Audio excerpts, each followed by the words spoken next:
नमस्कार दोस्तों, हमारे YouTube चैनल पे आप सभी का हार्दिक स्वागत है। आज की इस वीडियो सत्र में हम बात करेंगे साला दर्पण स्टाफ विंडो से जनाधार ऑथेंटिकेट करने के संबंध में कुछ FAQs हैं। TRN नंबर जारी होने के बाद भी जनाधार अगर वेरीफाई नहीं हो रहा है तो हमें आगे कौन सी प्रक्रिया अपनानी है, ये सारी जानकारी हम प्रश्नोत्तर के माध्यम से देखने वाले हैं। तो आप वीडियो को शुरू से अंत तक जरूर वॉच करें। यदि आपने हमारे चैनल को पहली बार विजिट किया तो चैनल को सब्सक्राइब अवश्य कर लें, ताकि इस प्रकार के महत्वपूर्ण एजुकेशनल वीडियोज की अपडेट्स आपको समय पर मिलती रहे। साथ ही यहाँ पर हम बात करते हैं जनाधार ऑथेंटिकेशन प्रोसेस से रिलेटेड FAQs पर। सबसे पहले देखते हैं कि क्या सभी विद्यार्थियों के जनाधार डाटा का प्रमाणीकरण किया जाना है। तो राजकीय विद्यालय में अध्ययनरत जितने भी विद्यार्थी हैं उन सबके जनाधार डाटा का प्रमाणीकरण किया जाना है, यानी कि उनका ऑथेंटिकेशन किया जाना है। दूसरा क्वेश्चन लेते हैं, जनाधार प्रमाणीकरण शाला दर्पण के कौन सी लॉगिन पर उपलब्ध रहेगा।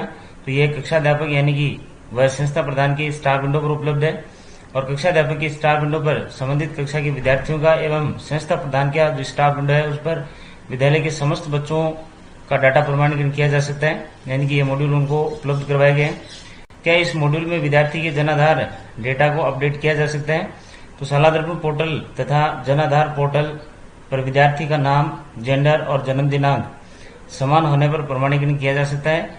यदि दोनों पोर्टल में विद्यार्थी के डाटा में किसी प्रकार की भिन्नता है तो अपडेट डाटा ऑन जनाधार पोर्टल टैब के द्वारा विद्यार्थी के जनाधार पोर्टल पर उपलब्ध डाटा को शाला दर्पण पोर्टल के डाटा के आधार पर अपडेट किया जा सकता है, यानी कि अपडेट डाटा ऑन जनाधार पोर्टल ये टैब स्टाफ लॉगिन पर उपलब्ध है। इसके माध्यम से आप विद्यार्थी के डाटा में करेक्शन कर सकते हैं। उसके बाद में हम देखते हैं कि क्या इस पोर्टल के द्वारा आधार प्रमाणीकरण भी किया जाना है। तो इस मॉड्यूल में आधार व जनाधार प्रमाणीकरण की सुविधा उपलब्ध करवाई गई, यानी कि आधार और जनाधार दोनों ही स्टार विंडो के माध्यम से प्रमाणीकरण किया जाना है। इस मॉड्यूल में आधार व जनाधार प्रमाणीकरण की सुविधा उपलब्ध करवाई गई है। यदि किसी विद्यार्थी के आधार प्रमाणीकरण नहीं हो रहा है तो क्या इस मॉड्यूल के द्वारा उनके आधार को भी अपडेट किया जा सकता है। वर्तमान मॉड्यूल में केवल जनाधार डाटा को ही अपडेट करने की सुविधा उपलब्ध करवाई गई है, यानी कि स्टाफ लॉगिन के माध्यम से इस समय यदि विद्यार्थी के जनाधार में किसी प्रकार का करेक्शन है तो सिर्फ जनाधार करेक्शन ही कर सकते हैं। आधार करेक्शन की सुविधा अभी उपलब्ध नहीं करवाई गई है, यानी कि आधार करेक्शन आप ई मित्र के माध्यम से करवा सकते हैं। ई मित्र पर यह सुविधा पूर्ववर्ती व्यवस्था की तरह से ही उपलब्ध है। यदि किसी विद्यार्थी का नाम जनाधार में नहीं है तो क्या इस मॉड्यूल के माध्यम से विद्यार्थी का नाम जनाधार में जोड़ा जा सकता है। तो ये भी उपलब्ध नहीं है, यानी कि पॉसिबल नहीं है।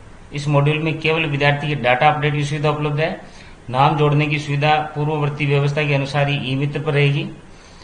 फिर हम लेते हैं विद्यार्थी के डाटा में भिन्नता के कारण अपडेट डाटा ऑन जनाधार पोर्टल टैब का उपयोग करते हुए TRN नंबर जारी हो गए, परंतु जनाधार प्रमाणीकरण अभी भी नहीं हो रहा है। तो इस संबंध में आगे की प्रक्रिया क्या रहेगी।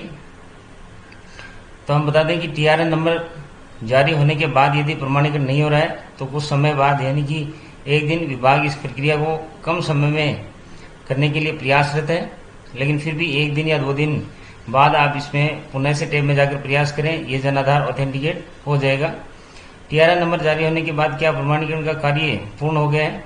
तो TRN नंबर जारी होने के बाद ऑथेंटिकेट जनाधार का जो टैब है उस पर क्लिक करके प्रमाणीकरण किया जाना है, तब ये कार्य पूर्ण होगा। मेरे विद्यालय में कक्षावार जनाधार की प्रविष्टि व प्रमाणीकरण की क्या प्रगति है, इसे लॉगिन पर कैसे देखा जा सकता है।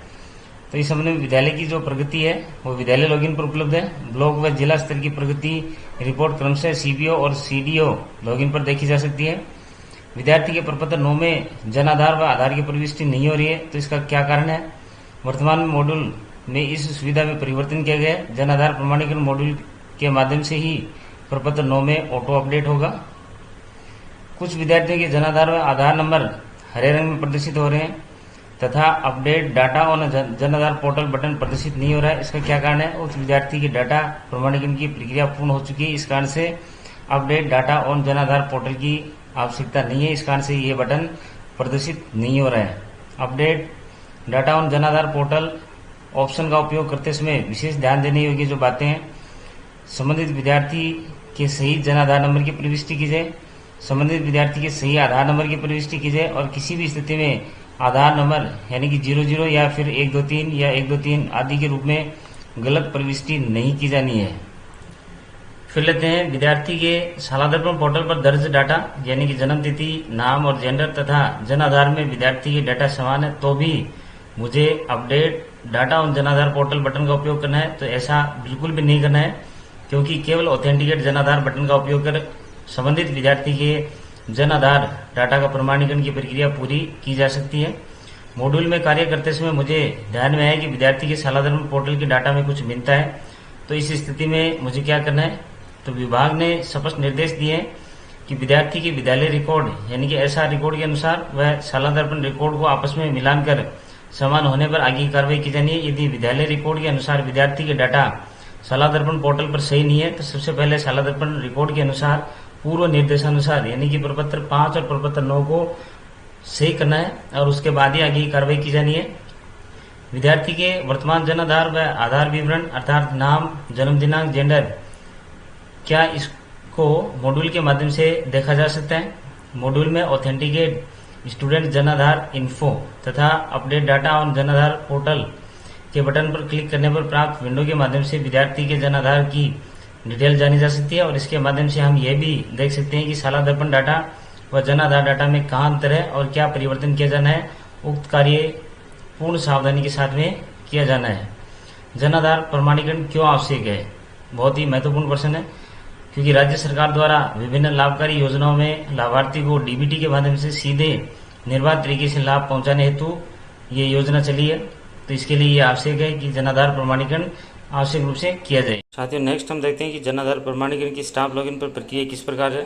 तो ये सारी प्रक्रिया समझने के लिए हमारे चैनल पर अपलोड किया गया दूसरा वीडियो आप अच्छे से वॉच करें और सारी प्रक्रिया को आप अच्छे से समझ लें कि किस प्रकार से हमें जन आधार ऑथेंटिकेशन करना है और किस प्रकार से जन आधार डाटा में करेक्शन और उसको वेरीफाई करना है। तो ये सारी जानकारी जो कि मेरे द्वारा आज की इस वीडियो सत्र में दी गई है, मुझे उम्मीद है कि आपको ये वीडियो अवश्य अच्छी लगी होगी। वीडियो अच्छी लगी तो वीडियो को लाइक और शेयर जरूर करें। वीडियो को अंत तक देखने के लिए आप सभी का धन्यवाद।